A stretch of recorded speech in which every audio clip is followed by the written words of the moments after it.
जी guys, आज की जो वीडियो है वो है मॉस्को का वॉकिंग टूर। इस वीडियो के अंदर मैं आपको बाय वॉक मॉस्को घुमाऊंगा और दिखाऊंगा मॉस्को की निहायत ही खूबसूरत प्लेसेस। तो सबसे पहले जो है हम अपने टूर का जो स्टार्ट करेंगे वो करेंगे बॉल्शॉय थिएटर से। ये जो सामने आपको खूबसूरत सी बिल्डिंग नज़र आ रही है इसको कहते हैं बॉल्शॉय थिएटर। तो ये एक थिएटर है, इधर जो है डिफरेंट ड्रामाज वगैरह लगते हैं। उससे तकरीबन 2 किलोमीटर की अगर आप वॉक करें बॉल्शॉय थिएटर से, जिसके अंदर आपका रेड स्क्वायर भी आएगा। रेड स्क्वायर को आप क्रॉस करके जब दूसरी साइड पर जाए तो रिवर है। रिवर के ऊपर एक नहायत ज़बरदस्त ब्रिज बना हुआ है जिसको कहते हैं बॉल्शॉय ब्रिज।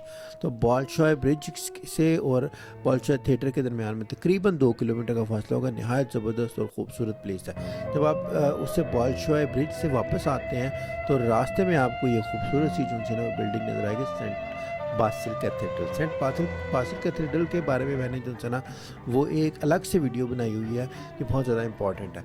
अब एक बॉल्शॉय जो है थिएटर उससे थोड़ा सा पीछे आए तो ये नहायत खूबसूरत सड़क है जहाँ पे बहुत सारे गली है, जहाँ पे बहुत सारे लोग जो है ना वो खड़े होके अपने म्यूज़िक, अपने गिटार और अपने जो है ना डिफरेंट सॉन्ग्स बजा रहे होते हैं। और सॉन्ग्स बजा के लोगों से ना सिर्फ दाद ले रहे होते हैं बल्कि जो है ना कुछ लोग उनको फाइनेंशियली हेल्प और सपोर्ट भी करते हैं। एक बहुत ज़बरदस्त मजमा और बहुत ज़बरदस्त माहौल होता है ऐसी जगह के ऊपर जहाँ पे